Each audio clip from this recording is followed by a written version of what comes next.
I'm Helen Leslie. I work for Tucson Unified School District in their Teenage Parent High School program, and I have the 18 to 24 month classroom. So my name is Lou Durant. I work for Candelen. I'm in the professional development department, and I do statewide training, both pre-service and ongoing PD for educators all over the state of Arizona. We do health and safety and preschool, school age, infant and toddler, and leadership trainings.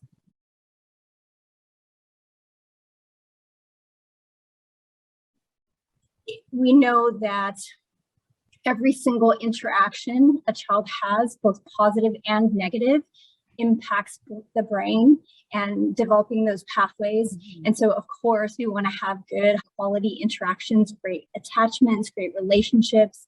And that only occurs in high quality environments, either with parents or with caregivers that are well educated, well compensated, and just really well funded. When we invest in early childhood, we get the results that we want, which is, making good humans that can function well in the community, which is, ideally what we want to do. So it's really, really where the magic happens, and it's absolutely critical that we pay attention and that we fund it.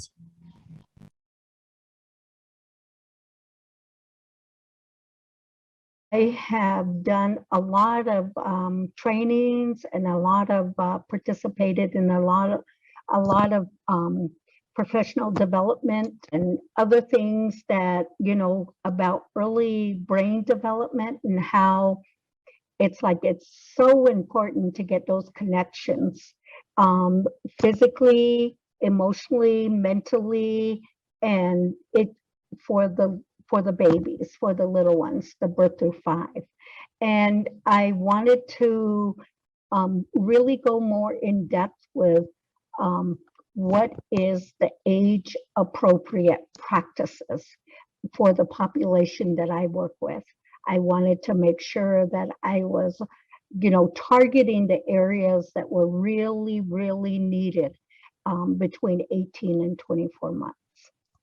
Interact with the moms first thing in the morning, and we have the babies while they attend their regular high school classes. So what we do is we have the moms, when they come in, we share with them what their child is doing, and we share with them that these are the things that they could try, whether, especially nutrition. Because a lot of the moms, when they bring their babies into the classroom, they don't bring the age appropriate foods for them, and we provide nutritious foods that are more age appropriate for the baby, for the little ones. So it's we model the eating. I try to do a lot more education through just the personal interaction. I serve the food, and then I invite them to sit with the baby at the little table, or the little one, the toddler at the little table, and watch them eat. I provide little cups and to try drinking from a regular little cup rather than from a sippy cup. And just kind of just encourage them to sit there and just to watch, just to observe their little one, so they can see, hey, they can do this. We have these little short interactions with them, and we just tell them what they did, and it's just constant education. And every time the moms come in, we just kind of throw a little snip of something at them. The position statement came out at the end of 2020. I was really excited because it hadn't really been looked at for quite a few years. And we know that some of the ideas behind developmentally appropriate practice have shifted with the advent of really kind of developmentally appropriate being what is appropriate for not only the child, but the community and who we're serving. So I was really intrigued by it. I read through it. I did a little bit of work with the Quality First Academy We touched on it a little bit. So I really just wanted to know more about really how, the document and how I could use it in my profession or my professional sense to just further the idea that we're kind of moving away from quote unquote best practices and really focusing in on individuality, knowing child development, but also knowing the children, and then also really knowing the community that we're serving and what is appropriate for them.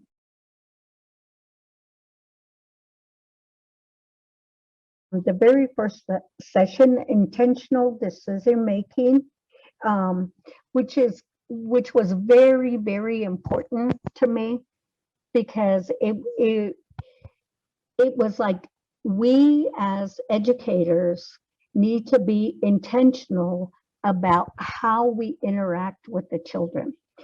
And it was like, checking with yourself first, get into that calm yourself, and then interacting with the child.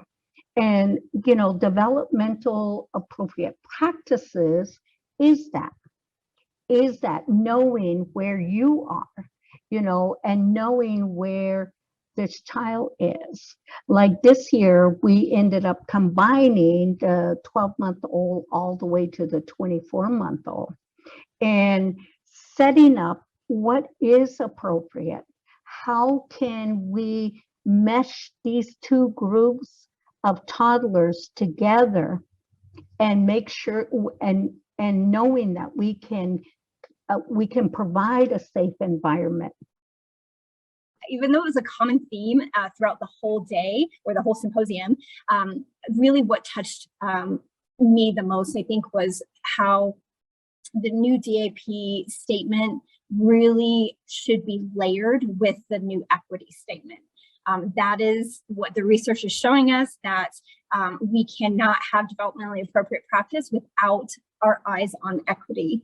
And so that session in particular, I just thought it was such a great way that it overlaid the two documents and how they really are and should be connected completely, and not looking at one or the other individually, but really how do they interweave and how do we move forward with the idea that developmentally appropriate practice has to incorporate equity. It has to.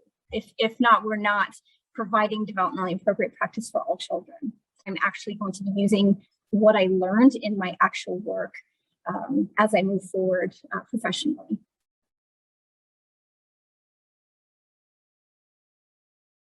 Equity is really just looking at the individual. It's knowing what is right for them, not what we think is right, not what's right for someone who might look or come from the same community as them, but what is right for that person in the moment to get them everything that they need to be successful. How do we meet them where they are in interests, in just background, experiences, everything, and help them be the most successful that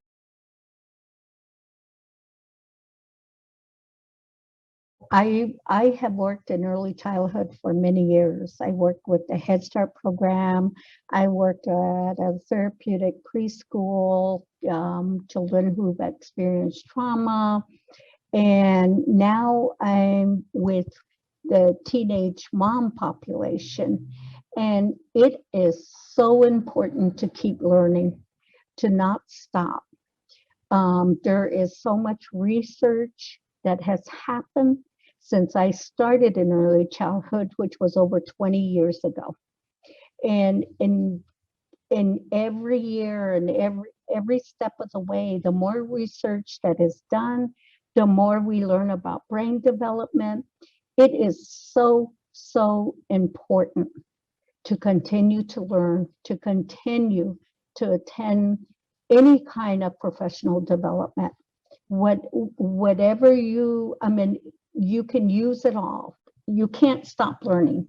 Early childhood has changed so much through the years that it's like it's going to change again. So it with all the brain research that's happening, and it's like, you have to, if you want to be an educator, you have to keep on top of the changes. My advice to anyone that is interested in supporting DAP, there's a couple of things. First of all, read the document. It's got so much great information in there, and it really does define what we need to do as educators. Not just what it is, but like really how to practice a developmentally appropriate, education. Secondly, definitely keep up with professional development. Everything, changes so frequently. There's new research constantly that just takes us in different directions. So staying up to date, especially around topics of developmentally appropriate practice and equity. And then finally, and probably most importantly, is know your community, know who we're serving, know your children, know your families. Just the best way to be developmentally appropriate is to know that child really, really well. And we can't know a child fully unless we really know the whole child. And that involves every aspect that kind of touches their lives.